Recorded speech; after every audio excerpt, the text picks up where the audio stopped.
Raiders. Raiders. Is after me. They're reminding me of baby. Is it the march? After Malaya, Matador March, and then Raiders? Seriously, it sounds like BD. No, Blue Devils.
Yeah, cheer is good.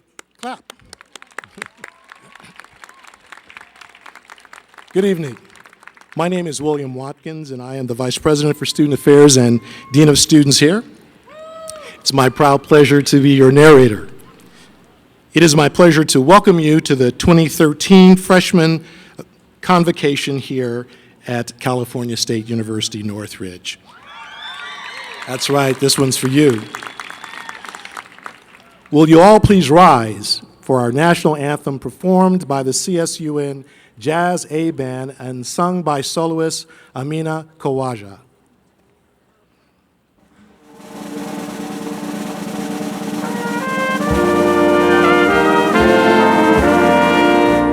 Oh, say, can you see by the dawn's early light what so proudly we hailed at the twilight's last gleaming, whose broad stripes and bright stars through the perilous fight o'er the ramparts we watched were so gallantly streaming, and the rockets red glare, the bombs bursting in air, gave proof through the night that our flag was still there.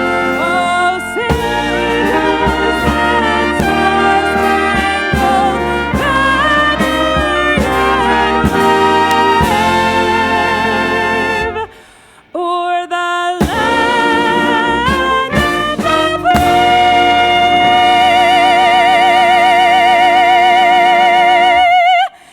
and the home of the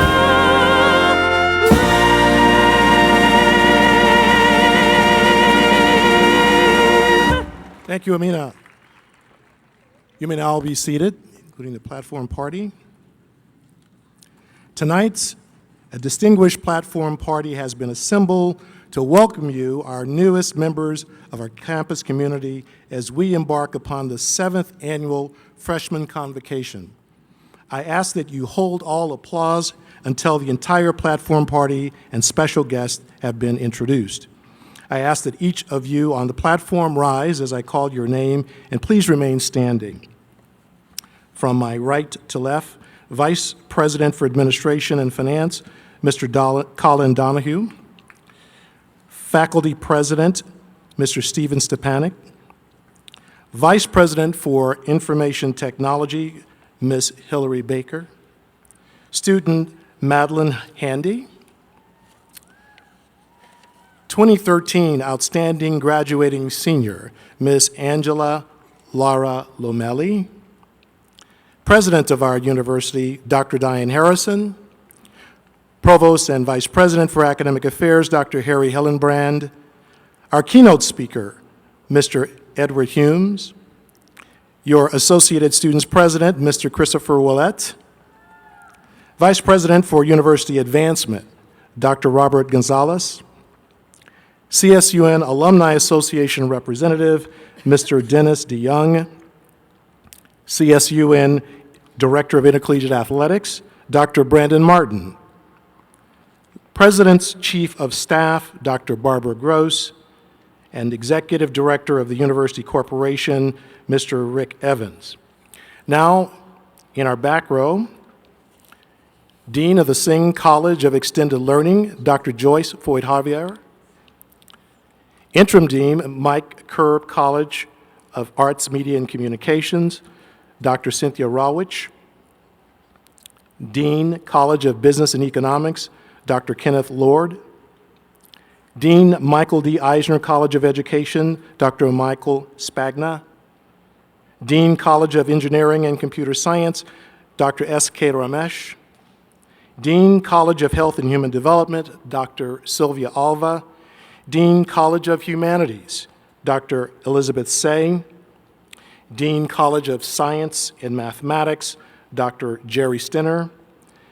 Dean, College of Social and Behavioral Sciences, Dr. Stella Theodoulou, and finally, Dean of the Oviatt Library and this evening's mace bearer, Dr. Mark Stover.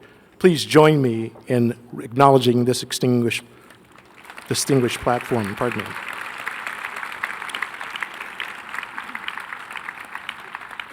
I would also like to introduce and thank all of the associate deans who have served as honor marshals today, members of our faculty, all of our campus department chairs who are here today, members of Student Affairs and Academic Affairs Division administrations, and the student leaders of Associated Students and the University Student Union. Thank you for your participation tonight. Let's give them an applause. And now I'm pleased to introduce our president, Dr. Diane Harrison.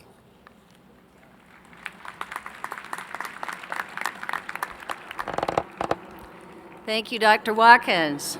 On behalf of California State University and the jet flying above, at Northridge, I want to welcome all of you, our freshman class, or better yet, think of yourself as the graduating class of 2017.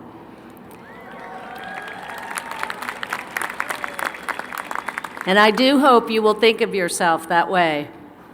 I met many of you at freshman orientation just a few weeks ago.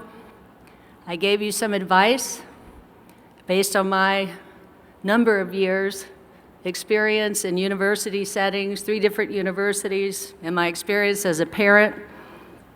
I advised you how you might succeed in order to follow your dreams and pursue your education. First thing I told you was to go to class. Now, I'm not going to ask how many of you have already missed a class, because I hope no one would raise their hand yet. So continue, please. That is very serious advice. Work hard, stay focused, use your advisors, plan your degree pathway so you can graduate in 4 years.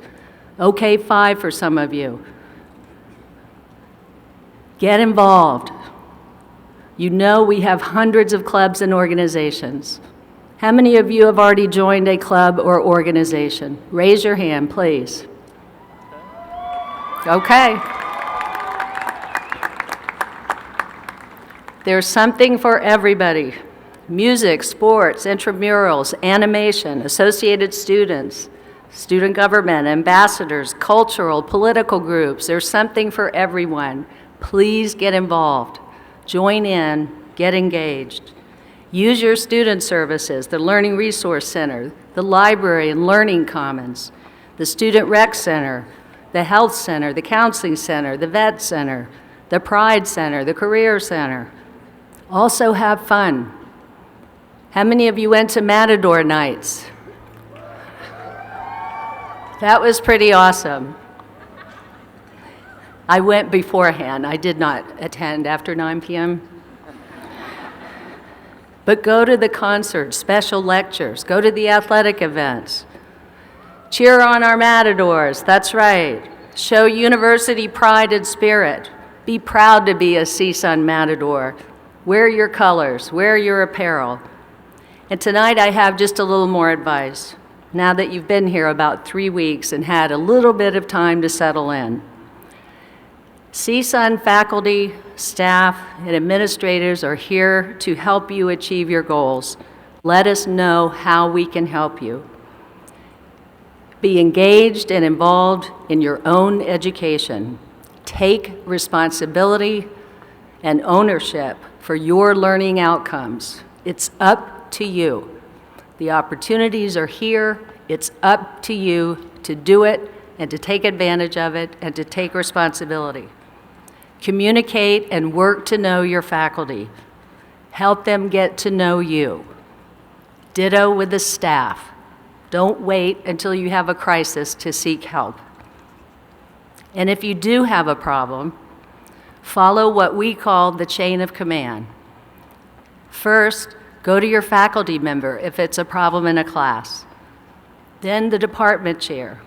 Then the dean's office or other administrator. Only after all of these have been exhausted do you go to the provost's office. Usually, Occasionally, a student will start with my office, and all I do is go down and ask the department, the dean, the college level, what's happening. So please, start there. It will take less time to solve your problem, and they can help you navigate much better. And finally, this piece. Consider developing an electronic portfolio while you are here. Use your cloud box. Store your papers, store your work products, your accomplishments, any group project that you've done. So by the end of your time here, you will have an electronic portfolio containing examples of your work and what you've done and your accomplishments. And I guarantee you this will help you when you go to seek internships and when you want to go interview for a job or get a job reference. You'll have a package there ready of your accomplishments. Start now. Don't wait. Start now and let it accumulate every year that you're here. We want you to succeed. We want you to shine here. And we want you to be a part of our entire university, CSUN Shine. I hope you have a great first semester and a great freshman year. Thank you.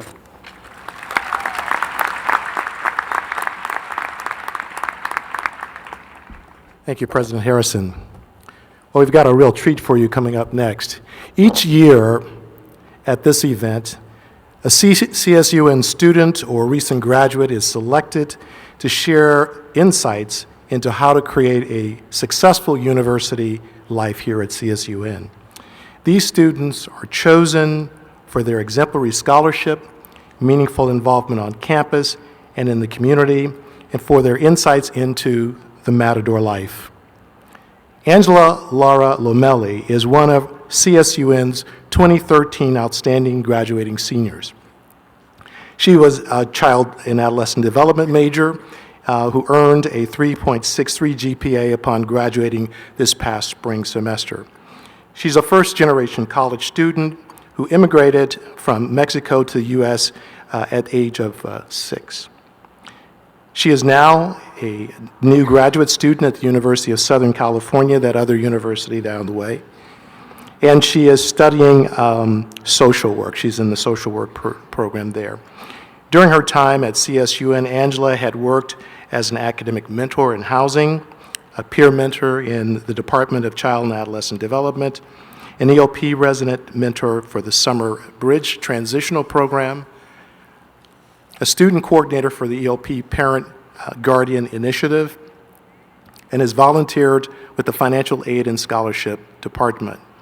She also reaches out to the community through her work with local middle schools, coordinating workshops and tutoring. Angela has said that CSUN has challenged me to engage in opportunities that will foster my success and has nourished my confidence to believe that I can make a difference in this world, and we're really convinced that she will. I present to you now our CSUN Outstanding Graduate for this year, our speaker, Angela Laura Lomelli.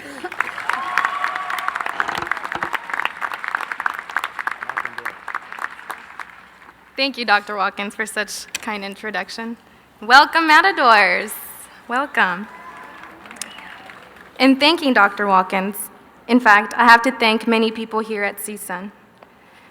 It has been faculty, staff, peers, mentors, mentees, especially the Education Opportunity Program and the Student Support Service Program. CSUN has been the place where I have laughed, cried, blossomed as a scholar, and where I was presented with opportunities to better myself in every way. So a big thank you to all of you, and my parents too, because you've really made a big difference in my life. First of all, I want to congratulate each and every one of you for making it this far. Congratulations. So give yourself a big pat on the back. For some of you, the journey was smooth. For others, it was one of the hardest journeys you have had to face so far. Whatever the journey was like, what matters is that you made it and you are here today. As I reflect on my process of making it to CSUN, what comes to mind were the feelings of being incompetent and frustrated. Just like some of you, I do not come from an educated background. In fact, my family is from a poor ranch in Mexico where education was not a priority. My mother only made it to the 5th grade, my father to middle school, my older brother dropped out of high school, and my sister did not attend college. Indeed, some people told me, which even included loved ones, that I was not college material, that my grades would never be good enough, and that as an immigrant girl, my English was not American enough, and that I could never afford college. For all the reasons that I knew then, college seemed to be unattainable and just too much. However, reading the book The Last Lecture made me rethink about my own life philosophy. I want to share one of my favorite quotes from the book with you. The brick walls are there for a reason. The brick walls are not there to keep us out. The brick walls are there to give us a chance to show how badly we want something.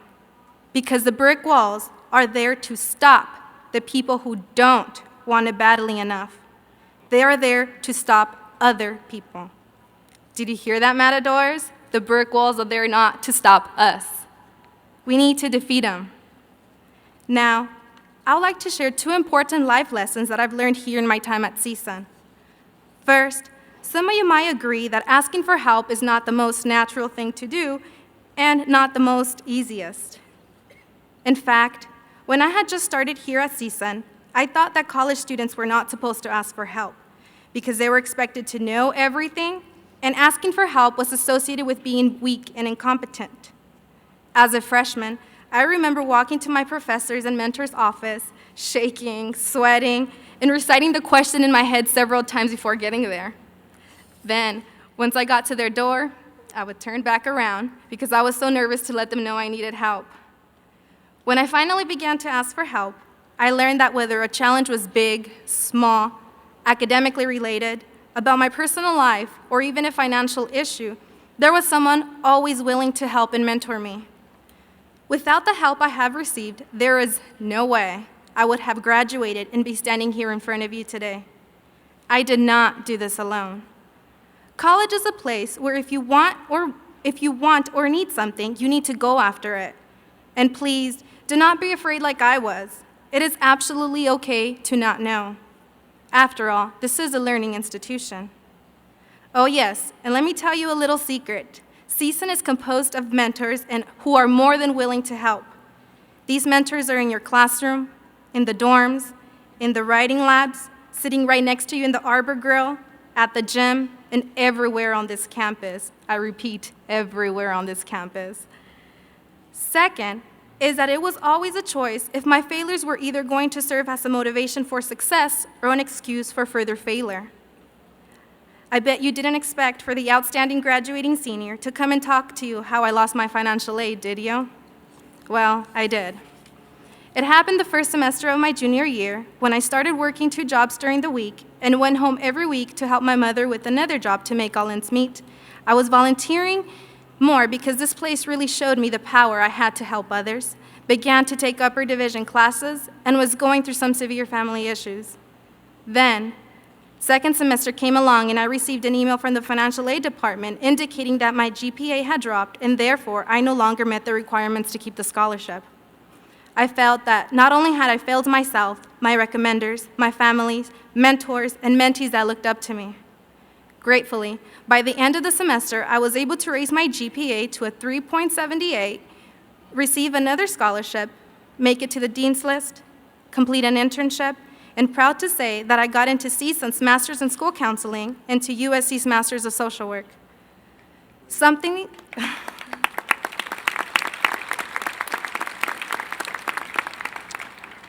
that definitely felt like an unrealistic dream a few years back. Thus, I want to tell you to challenge yourself. College is really not too much. You can complete that 20-page paper. You can read those long articles. You can attend the university events. You can get a job at the USU. You can balance out your personal life, social life, and every other responsibility. If you can remember something from my speech tonight, let it be that beyond all the circumstances you have faced, insecurities you might have of yourself, and what others expect of you, you can do it. Just as I wanted to remind myself that during the day of my graduation that sí se pudo. It was possible, just as my hat said it.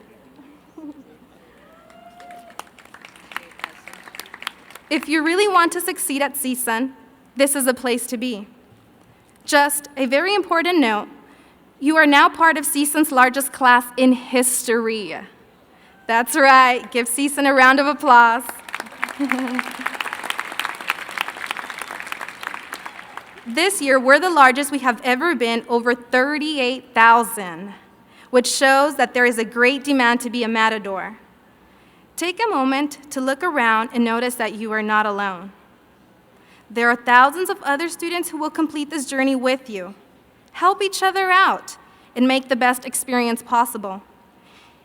I want to leave you with a quote that was shared during my orientation at USC, as just like you, will start a new chapter in my life as a student at a new university. I've missed more than 9,000 shots in my career. I've lost almost 300 games. 26 times I've been trusted to take the game-winning shot and missed. I failed over and over and over in my life. And that is why I succeed. Michael Jordan. I wish you all the best of luck and see you in commencement a few years. Matadors, thank you.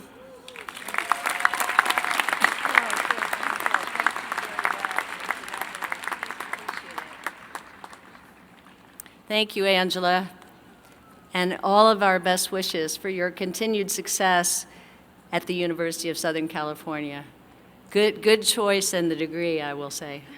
I have a master's in social work.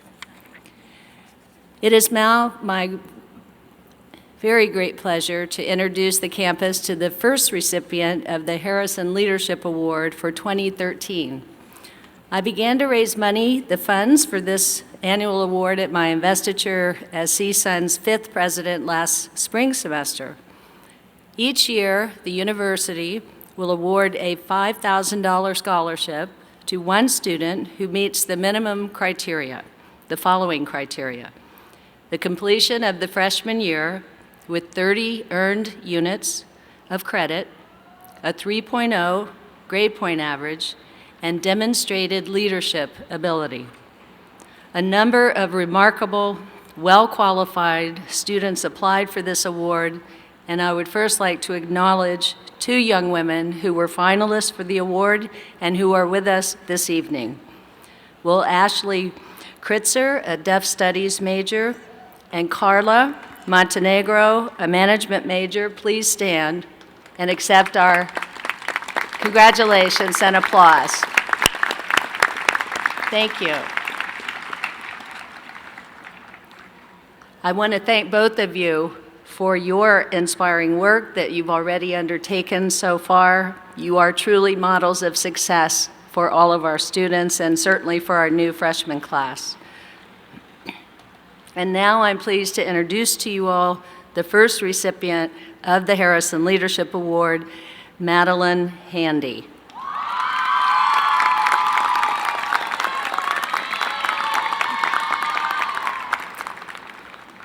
Who already has a fan club. Madeline, I understand your friends and teammates call you Maddie. Which it seems to me is kind of a coincidence or a true sign that you were indeed meant to be a matador. Maddie is a 3rd semester matador with 57 units completed and a 3.96 GPA. Madeline is a member of our softball team who also serves as an academic supplemental instruction tutor. Coach Flowers, her softball coach, wrote of her that she pushes herself and everyone around her to be better, to work harder, to be mentally tougher. In her interview, Madeline explained her philosophy as a leader is to lead by example and to be first to serve, first to serve and last to be served. She was also asked what her most memorable part of her CSUN experience was to date. And her answer was beating UCLA. Go Matadors. Yes. So please join me in congratulating this outstanding student as she accepts the Harrison Leadership Award, the inaugural Leadership Award for 2013.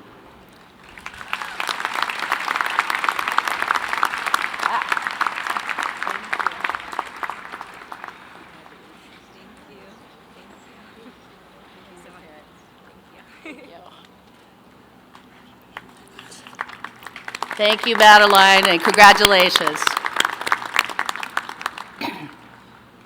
Now, if you're all paying close attention, which I'm sure you are, you must realize that the winner of the second Harrison Leadership Award is somewhere right out there in front of me. Will you be the hardworking matador up here on the stage with us next year? Commit tonight to a plan to earn this award. The $5,000 award is a good incentive, no question.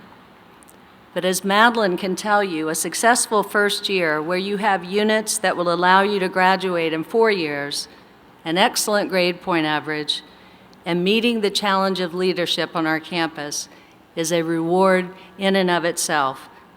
And I hope that all of you will be able to apply this coming spring.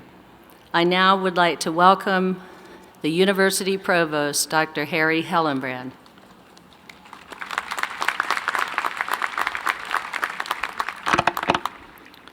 It's my honor to introduce tonight's speaker, Edward Humes. In 1845, Henry David Thoreau left the city for a life of simplicity. He moved to Walden Pond. He had tired of 2 slaveries. First, he, like all of us, was a wage slave to his own wants more than his needs. He worked long hours, actually in a pencil factory, to afford rich meals that he could not finish and fine clothes that he could not wear regularly. Second, this was 15 years before the Civil War, he knew that when he bought a cotton garment, a plug of tobacco, or a jug of molasses, he supported the slave trade. So Thoreau decided to consume less and to consume differently. He would gain more time to read, to think, and to converse. He would begin his inner revolution now, today. He would not wait for politicians to agree. He would not wait for a movement to form. He would not wait for market forces to correct the slave trade. He would begin now. Most of us lack Thoreau's resolve. I know I do. Why are we, as Americans, so enthralled, not just by things, but by thing point 2, thing point 3, and thing point 4, and more? And why are we so heedless about the long-term impact of so many goods turning bad when tossed away? In Garbology, Edward Humes holds up a mirror to American culture so that we can reflect on this. Like Madonna's Material Girl, even like, yes, Lady Gaga, we accessorize our lives with material things to advertise our worth, our uniqueness. But every one of us buys the same stuff, so we seek distinction in buying more new stuff. We are spinning in a stuff rut, splashing trash with no end. We pin our hopes for the earth, for future generations, on dreams. Our deserts are isolated enough, we pray, to insulate us from the toxic decay of our waste. Some magic technology, we hope, will soon zap all the trash away. Edward Humes alerts us to the eco-catastrophe underway, if out of sight. In ancient days, Jonah the prophet walked out of the whale. Today, plastic pellets pour out of beach whales. Is that prophecy of our sea, our legacy for the world? Let us join with Edward Humes and the many heroes in this book. Together we can cure the ill in our psyches that leads to such waste in the world. Please welcome Edward Humes, investigative reporter, author of many books, and winner of a Pulitzer Prize and a Penn Award.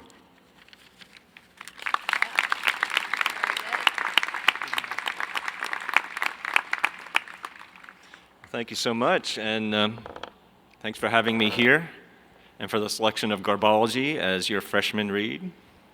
Sorry about that. And congratulations on your convocation and the start of your college careers. It's an exciting moment. So, of course, let's talk trash. Americans, let's face it, we are a trashy people. And I'm not talking about reality TV.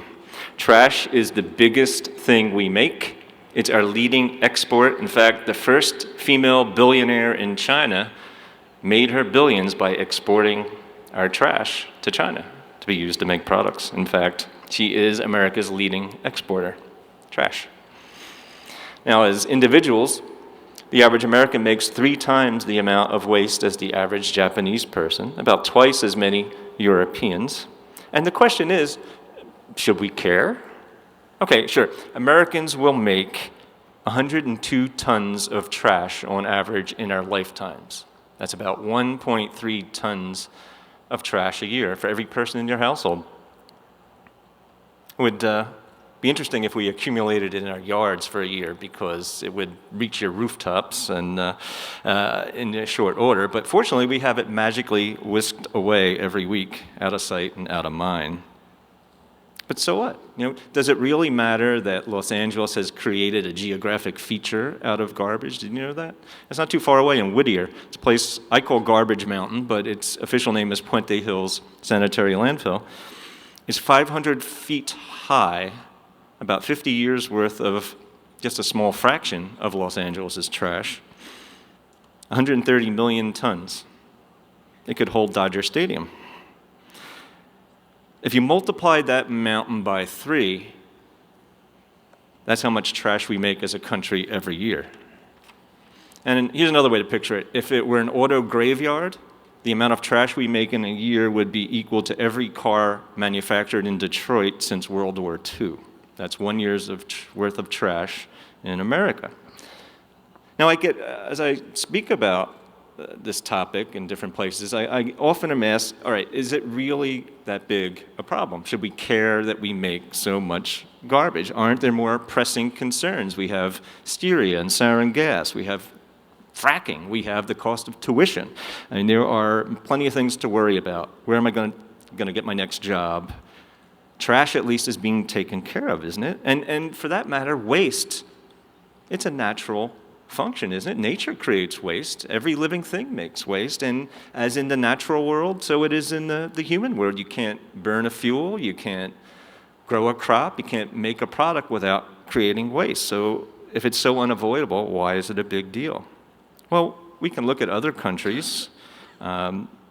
Most countries, developed economies in Europe and in Asia, make less waste than we do and recycle more.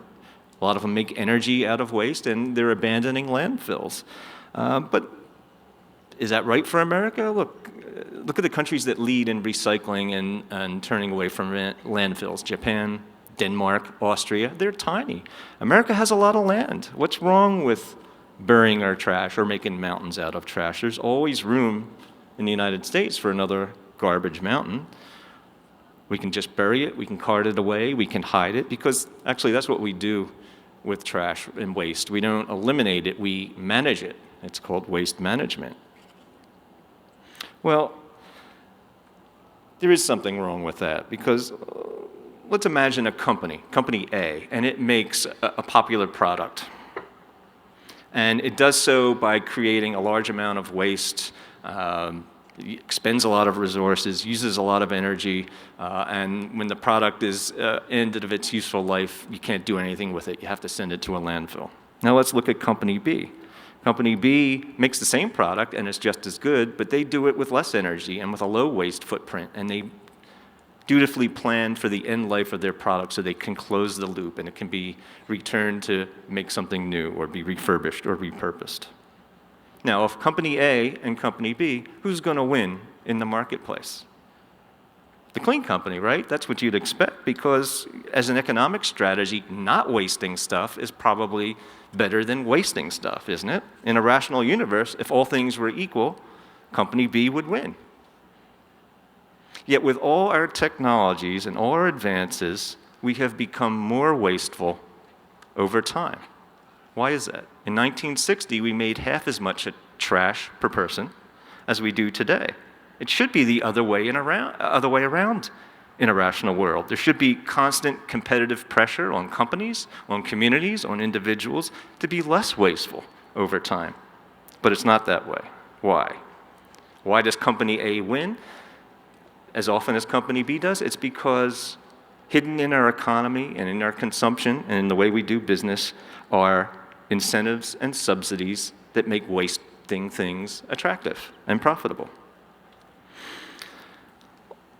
Let's look at plastic. Is anybody familiar with the problem of plastic pollution in our oceans and our beaches?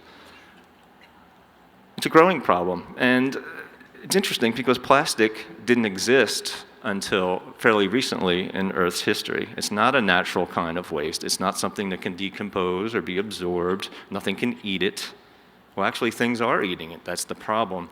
As millions of tons of plastic every year find their way into the ocean by accident or sometimes dumped, creatures that feed on plankton mistake these particles of plastic for their food, and they eat it along with the plankton. Bigger fish eat those small creatures, and yet larger fish eat them, and guess who eats the really big fish? We do. And as an extra bonus, those plastic particles carry toxic chemicals with them. So welcome to the great waste experiment we call modern civilization, in which we are all unwitting test subjects to see what will happen if we unleash unnatural substances into the environment, pump them into our oceans, and into our bodies. There's nothing natural about the waste that we create, and the results of this grand experiment are not clear yet, but we are all taking part, whether you know it or not. So we have all that pollution, all that damage, this place in the ocean called the Pacific Garbage Patch, and other areas where waste is congregated by natural tides. Who's responsible? Is anyone held responsible? The people who make the plastic? You might think that if this were a rational world and a level playing field. Let's do a thought experiment. What if I had a vat of toxic plastic particles and I dumped them in your drinking well? Would you have a recourse? Well, you could sue me. You'd probably win. I'd probably have to pay your damages and clean up the mess. And in fact, knowing that that might happen, I might be deterred from doing it in the first place. But now, let's say I'm a powerful plastic manufacturer and I have lobbyists and I provide many jobs and communities court me to locate my factory in their areas so that they can benefit from me. And I say, well, wait a minute, you can't hold me responsible. That's imposing regulation. That's adding costs to me. And suddenly, the idea of being responsible, of being asked to pay your own way, is portrayed as burdensome and unfair. Normalcy is turned on its head. Waste is good. The wasters are absolved. I'll give you another example. Who likes junk mail? Anyone? No hands? Did you know that 1 out of every 100 pounds that gets thrown out and sent to the landfill is junk mail? What? It's inconceivable.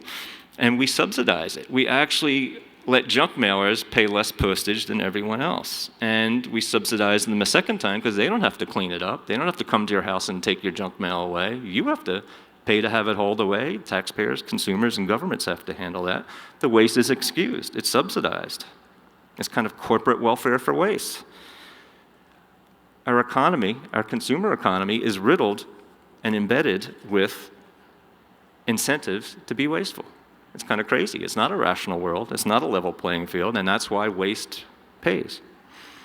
I mean, let's talk about, for a minute, about smartphones. I almost hate to bring this up because I like my smartphone. I think it's cool and it's helpful, and we're making everything smart, not just phones. Computer chips are in tablets and music players, toasters, thermostats, washing machines. Everything is better if it's smart, apparently, our cars. If there isn't one already, I'm sure there will soon be a smart toilet. And that's a good thing. It carries many benefits, but there's an unintended consequence. You know, what powers the smart, the silicon chips, the semiconductors that are the brains of all our smart devices. Did you know they're the purest substances on the planet? Right in your pocket, if you have a phone, you have the purest substance inside that phone in existence. Now, extracting that 99.999% of purity in the dirty, dusty, fuzzy, hairy world we live in takes a lot of work. It also takes a lot of inputs of energy, materials, chemicals, and water. So to create a pound of silicon chips to power all this smartness that we are enjoying in our technology, it takes up to 8.6 tons of raw material to make that pound of chips, most of which emerges at the end of the process as waste, as trash, as garbage. Water supplies are used up in communities. E-waste is rampant and outsourced around the world, all from the production of this smart technology. Now, here's a contrast. It's not all bad. Let's talk about a Ford Motor Company. They're trying to do something different. They're trying to incorporate waste into their cars. It doesn't sound good, does it? It's a good thing. They're making floor mats and carpet out of old soda bottles for their cars. They're taking their used cardboard and packaging and turning it into insulation against temperature and sound within the structure of their cars. This is the coolest thing. They're using shredded money to make as the fiber component of plastic body panels and trays. You know, the government throws away and shreds first, sadly, 10,000 pounds of money a day. And they used to burn it, but that was bad because the dye is toxic, so they burn it and release toxic fumes. So they stopped that. Now they shred it, they put it in big cubes and send it to the landfill. Bury it. Ford says, well, wait a minute, we can use that, you know, so we'll take it and we'll make product out of this waste and it won't be waste anymore. And that's a good thing. Now, so you have two business models here. One incredibly wasteful, smart stuff, and one trying to lower its waste footprint and take waste out of the world for a net positive impact. Who do you think faces the most barriers in pursuing that business model? The chip companies get tax breaks and are encouraged to continue their activities. Ford had to struggle to obtain the waste to use and to overcome regulatory barriers in order to be less wasteful. Those kinds of incentives have to flip if we decide that waste matters. So how do we do that? Well, that's the challenge facing the generation that I'm looking at right now. But it's already started. That's the good news. Small steps are okay, and we're seeing those. And small steps are okay because waste is the one really big problem that touches everything that everyone can do something about. It's a little tortured there, but bottom line is we can all act on waste and improve the situation. It can start in the home, in the dorm, at the campus level, at the community level, and go from there. It can start by saying, you know, I don't really need these bottled waters. I can use a cup of water, so I'm going to encourage the university to look for an alternative in the future. Yes, I drank from mine. It was thirsty up here, sorry. We don't always need new stuff. That's what Craigslist is for. Buying things used, free cycle, other options, buy it from one another. You're repurposing something that would otherwise be thrown away. You're contributing to a local economy. You're still getting what you need. Hey, and you're saving money. What's wrong with that? It's less wasteful, too. Do we need disposable forks and spoons? Do we need all this disposable economy that we've surrounded ourselves with? Do you know the biggest part of our waste is packaging in containers? It's 25% going to the landfill. Do we really need all that?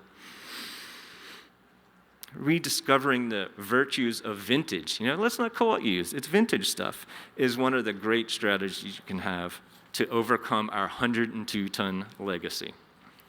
You probably are familiar with what LA County has done with plastic bags. You go to the supermarket, if you want a disposable bag, you have to pay a dime for it. Doesn't sound like much. You know, whole communities have changed their habits and are bringing their own bags to stores now. This is an insanely wasteful product, disposable plastic bags, that we are wiping out and replacing with something that actually creates jobs and more opportunities. There's all kinds of businesses now providing reusable bags, creating jobs and new products and new opportunities. It's a win-win. It was funny when they first passed that law. I remember going to Trader Joe's and people didn't want to pay that dime, but they didn't have a bag and they were just carrying everything out, cans dropping on feet, people cussing.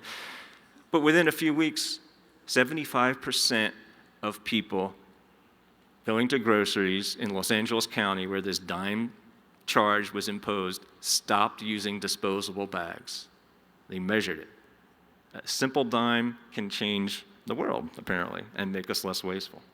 So these are the sorts of small steps we can use to replace perverse incentives that help us and force us or persuade us to be wasteful. So what would happen if the entire Cal State Northridge community, or better yet, the entire Cal State system, began making its purchasing decisions and consumption decisions with a waste reduction strategy in mind? Do you think and I don't just mean the institution, I mean you guys too, the faculty and the students as individuals who live and work within the system. What if you chose to buy in bulk, to avoid single-use products, to locally source your food? Would your dollars and decisions on which businesses to favor have an impact? Well, I don't know, but I suspect they would.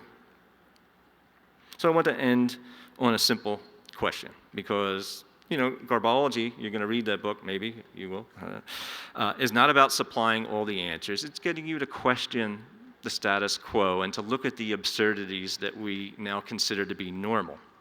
So that's my question. How is Cal State Northridge, how are you fired up new members of this great community going to help the rest of us redefine normal when it comes to our trash cans? Thank you.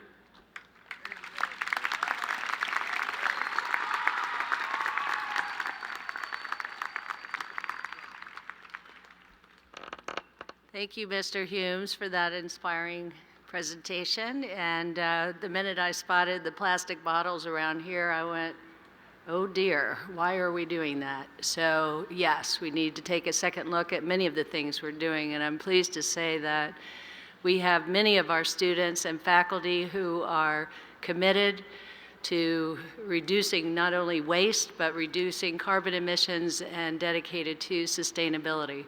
And for those of you students here tonight who are committed as well, I hope that you will join us in our efforts to reduce our footprints on not only the campus, but certainly in Los Angeles. So thank you very much. I will say that we appreciate your willingness to stay after the convocation to sign copies of his book, Garbology, and know that our goal in inviting prominent speakers to our campus is always to inspire serious reflection, discussion, dialogue between our students and campus community on very important issues that touch all of us. And I'm sure that your comments tonight will provide for some pretty good discussions in the weeks ahead, both in and out of the classroom.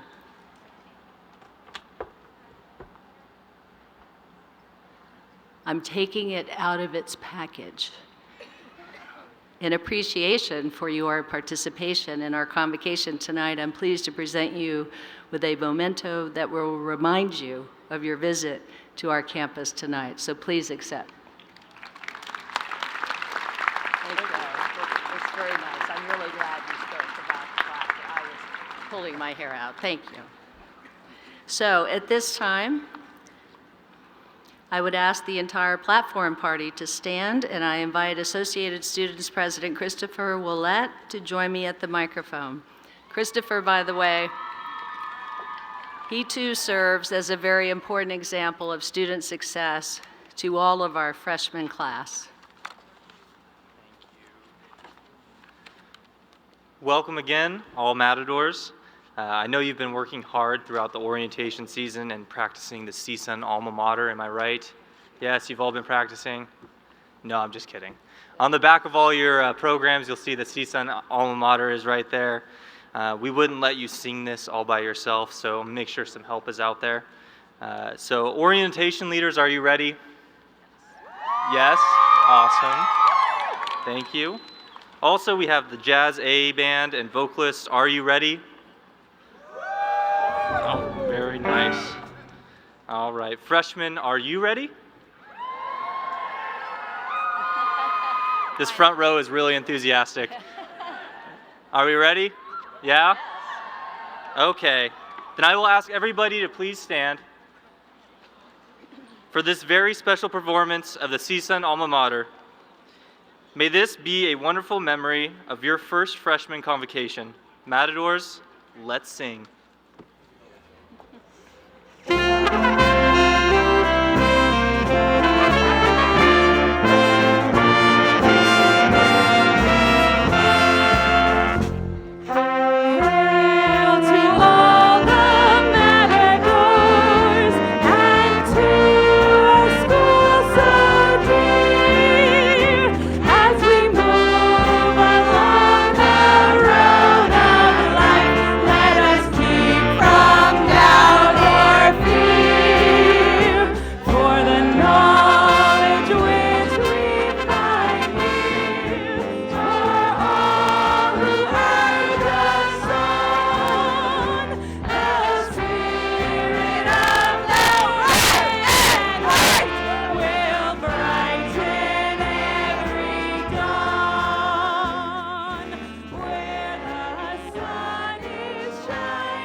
open door to honor strong and courage tall. We hail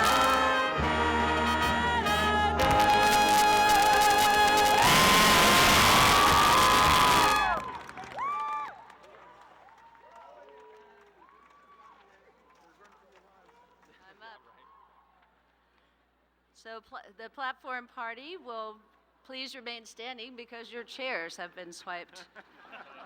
And all of the rest of you, please sit for one more short time. Thank you, Christopher.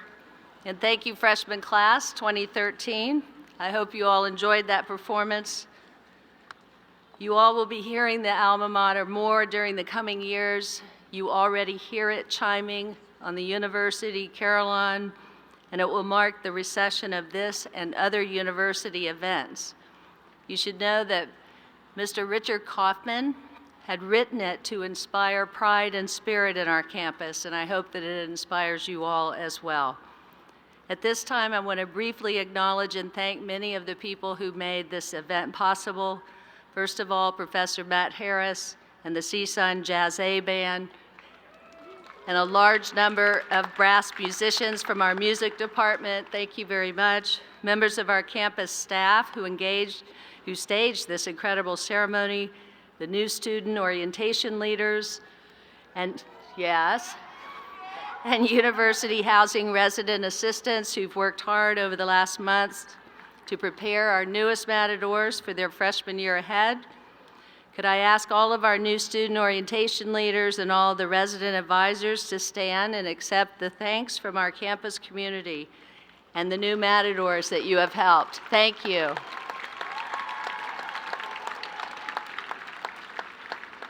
And finally, the members of our Freshman Convocation Committee.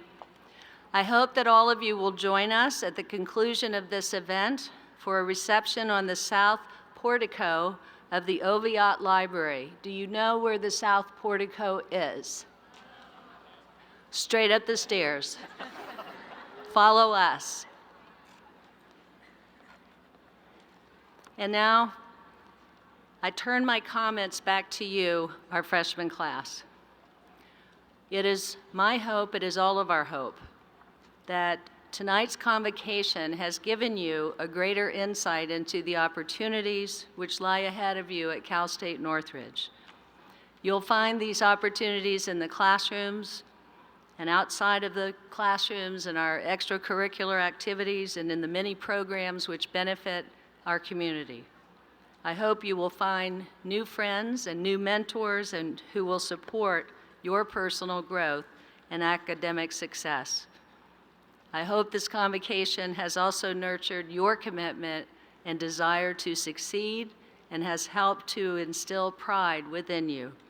On behalf of our entire campus, I welcome you and I challenge each of you to remember and to hold strong to the resolve that I hope you feel tonight.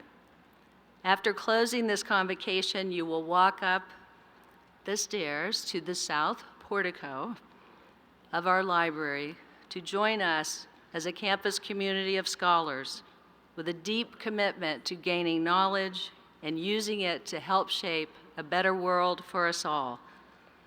My very best wishes for your success here at Cal State Northridge, and I now conclude the 2013 Freshman Convocation. Hail to the Matadors.